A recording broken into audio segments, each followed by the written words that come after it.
대선 후보들의 재산이 공개가 됐습니다.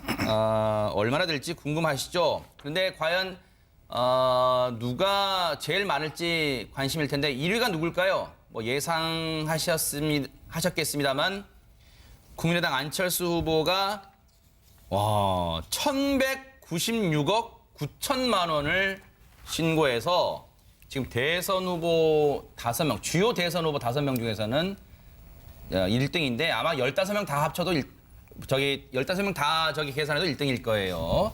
2등은 유승민 후보 48억, 홍준표 후보 25억, 문재인 후보가 18억, 그리고 심상정 후보는 주요 5인 중에는 최저인 3억을 신고를 했습니다. 그동안 뭐 이제 여러 후보들의 재산이 얼마냐 뭐 관심도 많았습니다만은 지금 저 재산 많은 것이 정 의원님, 재산 많은 것과 그 후보들이 저 유권자들 바라보는 이미지 그게 좀 관련이 있을 수 있어요? 어떻습니까? 그렇게 관련이 이제는 많다고 저는 생각을 안 해요. 왜냐하면 그게 만약에 부패로 돈을 많이 벌었다 이런 이미지가 있으면 그거는 뭐 치명적일 수 있는데 과거의 삶을 보세요. 과거에 후보들의 과거에 예를 들어서 안철수 후보는 사업을 한 건 다 아시잖아요. 근데 재산이 없으면 더 이상하지 않을까요? 이렇게 재산이 많는 게 어떻게 보면 당연하다 이렇게 생각할 수 있고 그다음에 유승민 후보는 그 부모님이 재산가이세요. 그러니까 사실 어느 정도 재산이 있으면 만약에 여기도 재산이 없으면 또 이상해요.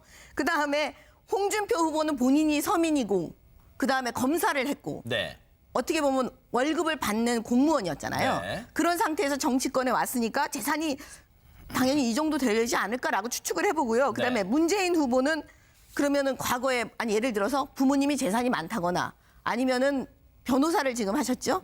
그렇지만 또 정치권에도 계셨고 그런 걸로 비하면 사실 재산이 그렇게 많지가 않네요. 변호사를 하셨는데 그다음에 이제 심상정 후보는 다 아시는 이제 노동운동가시니까 뭐 이렇게 그러니까 과거의 삶과 연결을 했을 때 해보면 그게 당연하다 이렇게 생각하면 별 문제가 안 되고 이상하다 그러면 좀 문제가 될 수 있지 않을까 저는 그렇게 봅니다. 최근에 이제 그러면 세금을 각 후보들이 얼마나 잘 냈을까 여기도 궁금하실 겁니다. 많이 버는 것도 바르게 버는 것도 중요하지만 그 번만큼 잘 내는가도 중요하죠. 우리들이 보기에는요. 자, 주요 대선 후보 5명의 납세 실적입니다. 최근 5년간입니다. 안철수 후보 202억으로 역시 납세도 1등입니다.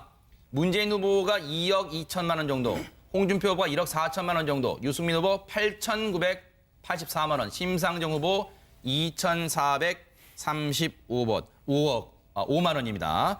근데 어쨌든 허 교수님 체납한 후보가 없대요, 한 명도. 네, 뭐 대선에 나올 생각이라면 세금 관리는 잘 했어야 되죠. 그러니까요. 그리고 이제 뭐 이렇게 소득 이 지금 재산 수준하고 이 납세 실적이 좀 다른데 사실은 이제 세금은 재산만 가지고 무는 재산세도 있지만은 그때 생기는 소득세도 있기 때문에 지방세하고 이런 여러 가지 조합을 하다 보면은 소득 수준과는 관계없이 그때 일반적인 그 재산을 가진 수준과는 관계없이 그때 소득에 따라서 달라질 수가 있기 때문에 이런 차이가 있다고 보고요. 어쨌든 뭐 우리 정 의원님께서 잘 설명을 해주셨지만은 그럼에도 불구하고 안철수 후보하고 유승민 후보는 부모님들이 원래부터 큰 부자들이었어요. 그리고 그렇기 때문에 아마 이제 시작도 좀 수월했고 또 그 이후에 본인이 사업을 하거나 또 정치를 하거나 교수를 하거나 이러면서 축적된 재산이라 보고요. 홍준표 후보와 문재인 후보는 두 분 다 아주 가난한 흙수저 출신이죠. 그렇지만 역시 이제 변호사로서 법률가로서 다 성장하면서 이 정도 부를 축적한 게 아닌가 싶습니다. 하시죠. 하십시오. 재산과 관련해서 몇 가지 말씀드리면 저는 그 재산 공개 제가 검증팀에서 보니까 허점이 좀 많은 게요. 대표적인 게 비상장 기업 있잖아요. 또는 이게 우리가 변호사다 보면 이게 법무법인 있죠. 이게 법무법인은 대부분 이게 그 한 명에서예요. 또는 이게 유한회사도 있고. 그럼 이게 재산을 갖다가 어떤 게 뭐 예를 들어 실제 그 5천만 원 이런 식으로 보통 신고하거든요. 따라서 근데 실제 그 자산 가치는 훨씬 높은 경우가 있어요. 예를 들어 법무법인의 예금이 뭐 몇십억 예금돼 있다든지 이러다면 이게 실제 가치는 높은데 딱 이게 액면가로 비상장 기업을 신고하면 실가치가 훨씬 다를 수 있다. 이런 부분에 대해서 철저한 검증이 필요한 거고요. 그다음에 두 번째 이번에 그 안철수 후보 딸 문제도 넣었지만 이게 직계 가족 문제 이 부분도 이게 좀 철저한 검증이 좀 필요한 부분 이런 부분이 있고요. 그다음에 그 세 번째로 저희는 이게 재산 총액만 보지 그 형성 과정 이게 과연 투명하게 어떻게 되는지 이런 부분은 검증이 좀 약한 것 같아요.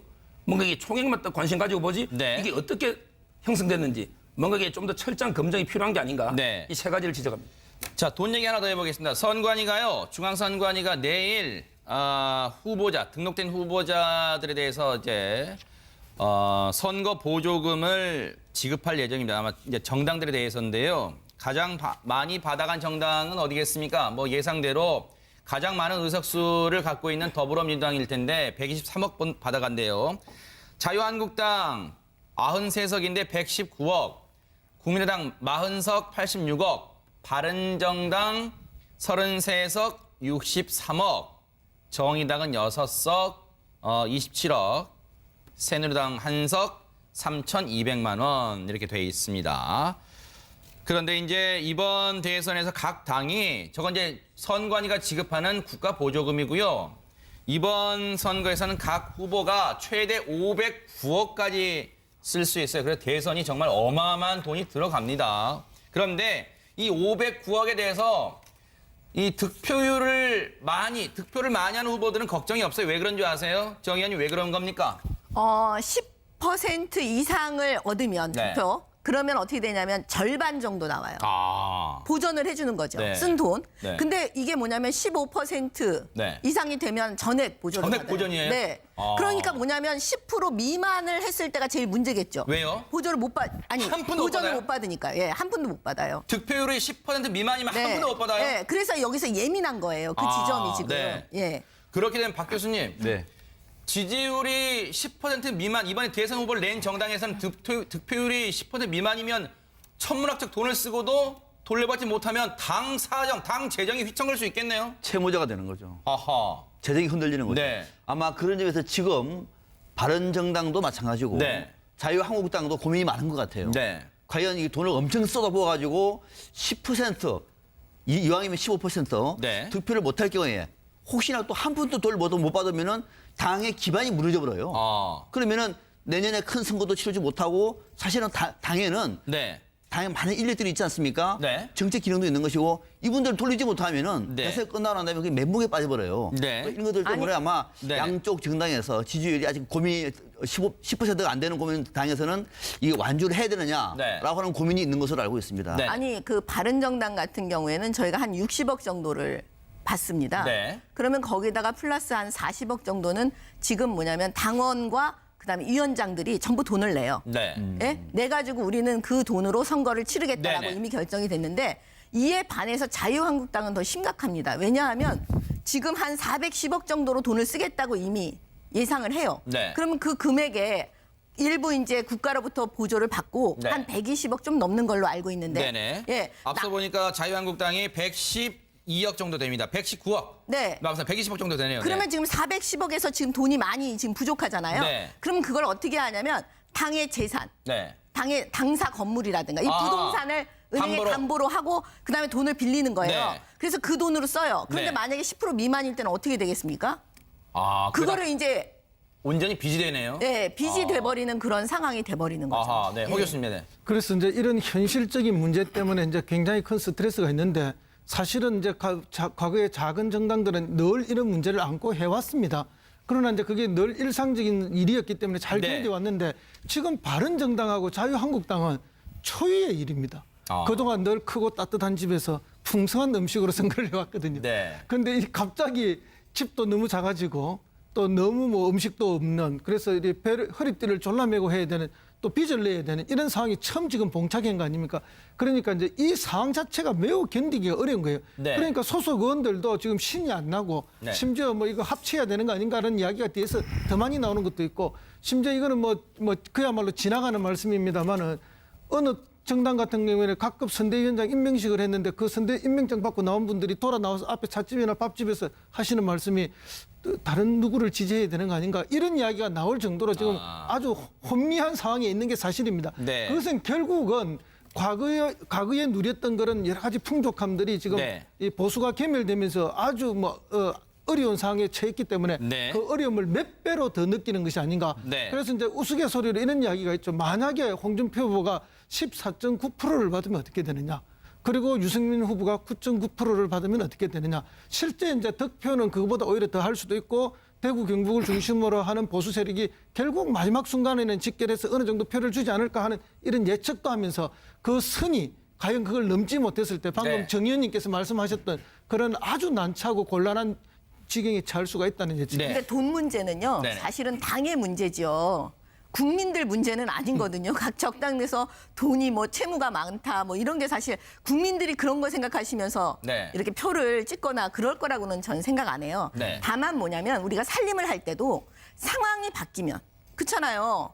들어오는 수입이 뻔한 거 어떻게 계산이 다 되는데 그거에 대해서 무리하게 과거 내가 부자로 살았으니까 돈을 펑펑 써야지. 이렇게 하면 망할 거라는 건 너무 뻔한 거잖아요. 그러니까 이거는 살림을 잘해야 되는 그 당의 구성원들이 판단할 문제라고 저는 봐요. 네, 서 변호사님, 네네.